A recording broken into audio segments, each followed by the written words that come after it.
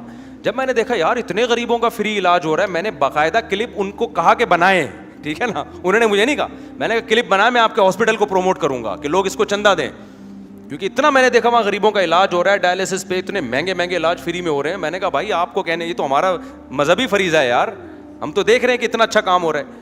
تو میں نے اس کو کہا تو پروجیکٹ بھائی شروع کر دے، میں جب دیکھوں گا تو آپ کے کہے بغیر پروموٹ کروں گا، نہیں تو آپ کے کہنے سے نہیں. تو یہاں بھی یہی مسئلہ ہے کہ آپ جب نظام کی تبدیلی اور یوں ہونا چاہیے، تو جو ہونا چاہیے وہ آپ بن کے دکھا دیں، ٹھیک ہے نا. پھر لوگ خود کہیں گے یہ والی مسجد میں وہ نہیں ہو رہا، اس میں وہ والا کام ہو رہا ہے، تو لوگ خود آئیں گے. لیکن یہ نہیں کرو کہ مولوی ایسے، مولوی یوں اور یہ بھی نہیں کرتے، یہ بھی نہیں کرتے، یہ بھی نہیں کرتے. تو لوگ مولویوں سے بھی ہٹ گئے، علماء سے بھی بدگمان ہو گئے. آپ کے پاس بھی کوئی پیکج نہیں ہے تو وہ کیا ہوگا، بیچ میں لٹک کے وہ پھر ملحد بنیں گے. تھوڑے دنوں میں ان کی نسلیں ایتھیس بنیں گی. یہ نتیجہ نکلے گا. تمام دوائیں بچوں کی پہنچ سے دور رکھیں. بیان کہاں سے چلا تھا کدھر چلا گیا، خلاصہ یہی نکلا کہ اصل میں تو میں یہ بتانا چاہ رہا تھا کہ آج جو پروپیگنڈا کرنا ہے کر لو، لوگوں کو بھی الو بنا لو، پاکستان کے جھنڈے بھی پھاڑ دو، پاسپورٹ بھی جلا دو، اور بڑا لوگوں کا نا واہ واہ لے لو کہ بڑے حق پرست ہیں. جیسے اللہ نے مشرکین کو دھمکی دی ہے نا، نبی کو تسلی دی ہے کہ اے نبی آج جو یہ باتیں کر رہے ہیں کل قیامت کے دن ان کو اس پہ حسرت اور افسوس ہوگا. تو اللہ نے آخرت رکھا ہے انصاف کا دن. آج بہت سے ذلیل ہیں، کل قیامت میں عزت دار ہو جائیں گے. آج بہت سے عزت دار ہیں، کل قیامت میں ذلیل ہو جائیں گے، ٹھیک ہے نا. تو اس لیے اللہ کو سامنے رکھ کے تبصرہ کیا کرو کہ مجھے اللہ کے سامنے اس کا جواب دینا ہے. اللہ کو سامنے رکھ کے بات کیا کرو. آج میں گھر سے نکلا نا، جو اسٹریٹ گارڈ ہوتے ہیں، جو گلیوں کے گارڈ ہوتے ہیں، میں نے ان سے تنخواہ پوچھی آپ کی تنخواہ کتنی ہے. 12 گھنٹے ڈیوٹی دیتا ہے ایک بند، 12 گھنٹے دن میں، پھر وہ چینج ہوگا تو رات میں 12 گھنٹے کے لیے الگ. اور ایک چھپڑا سا ہے، دھوپ میں بیٹھے رہتے ہیں. تو میں نے پوچھا تنخواہ کتنی ہے، اس نے کہا کہ کٹ کٹا کے 7,000 روپے ملتی ہے. اچھا وہ بیچارہ بڑا پریشان تھا، کہہ رہے یار حالات دیکھو، تنخواہ یہ ہے. دوسری گلی کے گارڈ یہی پتہ چلا جی، سب پتہ چلا جی جتنے بھی گارڈ ہیں ان کی تنخواہ 8,000 10,000 7,000 یہ چل رہی ہے. یہ میں آپ کو کیا رپورٹ پیش کر رہا ہوں، مجھے ایک خیال آیا کہ ہم لوگ صبح و شام حکمرانوں کو برا بھلا کہتے ہیں، انہوں نے ہمارا خون چوسا ہوا ہے، انہوں نے ہمارا یہ کیا ہوا ہے، یہ کیا ہوا ہے. مجھے لگا کہ یار بالکل صحیح کو کیا ہوا ہے ہمارے ساتھ، جو ہونا چاہیے الحمدللہ وہی ہو رہا ہے. آپ بتاؤ یار 40 گھر ایک گلی میں ہوتے ہیں، پوری گلی کی حفاظت کے لیے ایک بندہ بٹھایا ہوا ہے. گلی محلے والوں کی جیب سے اتنے پیسے نہیں نکلتے کہ اس کمبخت کو 25-30 ہزار روپے تو کم از کم دو نا. میں نہیں کہہ رہا کہ آپ اس کو 2.5 لاکھ روپے تنخواہ دے دیں. جب مینجمنٹ سے بات کرو, انتظامیہ سے, کہتے ہیں بھائی لوگ دیتے ہی نہیں ہیں کیا پیسے. لوگوں کے گھر سے کیا اتنی غربت, مہنگائی ہے, آپ گیس کا بل بھی تو دے رہے ہو, بجلی کا بل بھی تو دے رہے ہو, آپ بچوں کی بھاری بھرکم فیسیں دے رہے ہو. ایک آدمی جو بھیک نہیں مانگ رہا, جو ڈاکو نہیں ہے, چور نہیں ہے, 12 گھنٹے آپ کو نظر آ رہا ہے بیٹھا ہوا ہے, وہ یہ اس کی محنت تو آپ کو نظر آ رہی ہے نا. وہ چور ہوتا تو یہ کام تھوڑی کرتا. وہ اس سے گلی محلے والوں کی جیب سے پیسے نکلنے کے لیے جو ہے نا موت آ رہی ہے.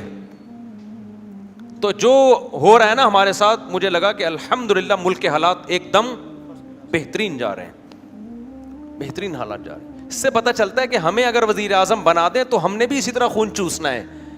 آپ تو خود لوگوں کو, یار جس آدمی کی 8,000 روپے تنخواہ ہے وہ چوری نہیں کرے گا کیا؟ مجھے خود بتاؤ یار. میں نے اس سے انٹرویو لیا, کتنے بچے کیا, وہ میں نے کہا بھائی تو کیسے بیٹھ, پاگل ہے تو, جا کہیں اور کام کر یار جا کے. وہ کہا یار میں کہاں جاب تلاش کروں, کدھر جاؤں, ملازمتیں نہیں ہیں. تو جو ہے اس کو تو کم از کم دو نا اتنا. لیکن آپ ذرا مانگنا شروع کرو نا اس محلے سے, گلی کے ایک کونے سے, کہ حضرت وہ گارڈ ہے بیچارہ 7,000 8,000 تنخواہ دے رہے ہیں, ہم چاہ رہے ہیں اس کی 25-30,000 تو ہونا کم از کم. 12 گھنٹے ایک آدمی, تو بچا کیا اس کے پاس؟ آگے تو سونے کا ٹائم بچ گیا, بیت الخلا کا ٹائم ہو گیا, اور کتنا بچے گا اس کے پاس؟ اور پھر ان کی چھٹیاں بھی نہیں ہوتی, چھٹی کی بھی تنخواہ الگ کٹے گی, ایک دن چھٹی کرے گا وہ کٹے گی الگ تنخواہ. تو لیکن آپ ابھی سروے کرو نا, گشت کرو یہاں سے, جی ہم گارڈ کی تنخواہ بڑھانا چاہتے ہیں, ایک آدھ بندے کے علاوہ کوئی بھی ایگری نہیں ہوگا. بلکہ میں نے یہاں لوگوں سے پوچھا, انہوں نے کہا یہ 8,000 بھی سب دے ہی نہیں رہے ہیں, یہ تو جن گھروں سے 3,000 تو میں دیتا ہوں, مجھے یاد آیا, یعنی اسٹریٹ گارڈ, جو میرے گارڈ نہیں ہے پرسنل, گلی کے گارڈ ہیں, 3 تو میں ہی دے رہا ہوں, پتہ نہیں اب باقی لوگ کیا دے رہے ہوں گے. ٹھیک ہے نا. تو میں نے ان سے اکاؤنٹ نمبر لیا ہوا, 1 تاریخ کو میں ڈائریکٹ ڈال دیتا ہوں. تو یہ قدر ہم بھکاری کو دے دیں گے, ہماری قوم کی کا یہ دماغ جو ہے نا سیٹنگ آؤٹ. چور ڈاکو کو تو آئی فون ایسے نکال کے پکڑائیں گے, وہ صرف یہ والا فون مانگ رہا تھا, آپ نے شلوار کی جیب میں بھی ہاتھ ڈال کے جو کچھ ہے اس کو پکڑا دیا. تو بہتر ہے کہ ڈاکو بن جاؤ, چور بن جاؤ, ٹھیک ہے نا, اس کی عزت بھی ہوگی, اس کی خدمت بھی ہوگی. اور اگر آپ محنت مزدوری پہ آ گئے تو جو صبح و شام حکمرانوں کو چور, لٹیرا اور کیا کیا بول رہے ہوتے ہیں, وہ خود بھی آپ کے ساتھ تعاون نہیں کریں گے. تو یہ جیتی جاگتی مثال ہے. میں نہیں سمجھتا اس محلے میں کوئی سیکیورٹی گارڈ کو 20-25 ہزار نہیں دے سکتا. اس محلے میں ایسے لوگ ہیں اپنے بچوں کی 20-25 ہزار روپے اسکولوں میں فیسیں دے رہے ہیں. تو یہی ہوتا ہے, آپ کوئی بھی اجتماعی کام کرو نا, پیسہ ہی نہیں نکلتا جیب سے. مجھے بڑا ترس آیا, میں نے کہا تو زندہ, یہ تو چور بنا, اب تک بنا کیوں نہیں چوری ہے؟ اب ایسا نہ ہو آپ میرا بیان سن کے بن جائے, کہہ رہے یار مجھے میں تو 3-4 دفعہ خیال آیا تھا, مجھے کسی نے موٹیویٹ نہیں کیا تھا. چوری تو حرام ہے بھائی, ڈکیتی حرام ہے. میں تو سمجھانے کے لیے بتا رہا ہوں. بھوکا مر جائے چوری نہ کرے انسان, بھوکا مر جائے ڈکیتی نہ کرے انسان. حرام کا ایک نوالا انسان کے خون کو پلید اور گندا کر دیتا ہے. لیکن میں نے کہا شاباش ہے بھائی, یہ جوان لوگ ہیں, بالکل سارا دن بیٹھے ہوئے ہیں, اور تم تنخواہ ان کو کیا دے رہے ہو. پھر ویڈیوز آتی ہیں, جی گلی میں ڈاکو آیا اور جو گارڈ تھا وہ بھاگ گیا. بہترین کام کیا گارڈ نے, 7,000 میں اگر وہ نہیں بھاگے نا تو وہ پاگل ہے, وہ بیوقوف ہے ایک نمبر کا, کہ جو قوم اس کی تنخواہ دینے کے لیے تیار نہیں ہے وہ اس کی خاطر اپنی جان پہ کھیلے گا. میں نے تو خود گارڈ سے کہا کہ جہاں شک بھی ہونا بھاگ جانا. اس کو میں نے بولا ذرا سا شک ہونا کوئی بندہ آ رہا ہے, چور نہ بھی ہو, 1% چانس ہو کہ شاید ڈاکو ہو, میں نے کہا فوراً بھاگ جانا. یہ اتنی بیوقوف دنیا میں کوئی نہیں ہوتا جو 7,000 اور 10,000 تنخواہ دینے والوں کے لیے جان دے گا. تو وہ الحمدللہ بہترین. وہ اس یا 2007 کی بات ہے, گلی میں گارڈ تھا, تو رات کو بیٹھا بنا خراٹے لے کے سو رہا ہے. صحیح کر رہا ہے, 10,000 میں 7,000 میں. یہ بھی بڑی قربانی ہے کہ بیٹھے بیٹھے سو رہا ہے, ورنہ تو لیٹ کے سونا چاہیے نا. لیکن وہ آپ کی خاطر کیا کر رہا ہے, بیٹھ کے سو رہا ہے, بیٹھے بیٹھے سو رہا ہے نا. ایک بندہ آیا, اس کی رائفل لے لی اور بڑے آرام سے لوڈ ووڈ کی, یوں کیا, چیک کیا, واپس ہاتھ میں پکڑا کے چلا گیا. اگلے دن کیا ہوا, اس کے قریب ایک بائک کھڑی ہوئی تھی, ایک چور آیا, پوری بائک سے پیٹرول لے کے چلا گیا. مجھے بڑا غصہ آیا گارڈ پہ, میں نے کہا ڈیوٹی پوری نہیں کر رہا, یہ کر رہا ہے. اب جب مجھے پتا چلا نا کہ تنخواہ کتنی ہے 7,000, تو میں نے کہا یہ اس کو شاباش دینی چاہیے کہ یہ بھی پیٹرول چوری کر سکتا تھا. اس نے 7,000 تنخواہ کے ہوتے ہوئے بھی پیٹرول چوری نہیں کیا. میں نے کہا سلوٹ ہے یار, کیا خیال ہے بھائی. اور یہ کر سکتا تھا کہ چارپائی پہ جا کے سو جائے یا غائب ہو جائے, پتہ ہی نہ چلے. سب لوگ ہر وقت تھوڑی دیکھ رہے ہوتے ہیں گارڈ کو, لیکن اس کی ہمت ہے کہ کرسی پہ بیٹھ کے یہ سویا ہے. ٹھیک ہے نا. تو بھائی ہم سب ایسے ہی ہیں. تو زیادہ جو ہے نا, جب ہمارے ہاتھ میں حکومت آئے گی نا تو ہم فرعون سے 2 ہاتھ آگے نکلیں گے. تو حکمرانوں کو برا بلا کہو, لیکن اپنے آپ کو زیادہ گالیاں دیا کرو. بڑے بہت ہی برے حالات ہیں کہ میں اس گارڈ کے ساتھ تعاون کرتا رہتا ہوں. آپ کہو گے مصعب آپ بھی تو تقریریں کر رہے ہو نا. میں تو ویسے ہی, مجھے نہیں پتا تھا ان کی کتنی تنخواہ ہے, تو میں تو ویسے ہی تھوڑا بہت, کبھی میں نے دیکھا بیچارہ سارا دن دھوپ میں بیٹھا رہتا ہے, تھوڑا سا کچھ پیسے پکڑا دیے, کبھی کچھ صدقہ کر دیا, کبھی کچھ لوگوں نے مجھے پیسے دیے ہوئے ہوتے ہیں وہ دے دیے کہ یار اس کو دے دو. یعنی وہ تو مجھے نہیں کہتے اس کو دے دو, کوئی مستحق ہو. تو مجھے لگا یہی محنت بھی کر رہا ہے, بیٹھا ہوا ہے 12 گھنٹے. آپ ذرا بیٹھ کے تو دیکھو 12 گھنٹے تک یار, 1 دن 2 دن پورا مہینہ. تو قوم کی حالت ایسی ہے تو آگے آپ کیا توقع رکھو گے.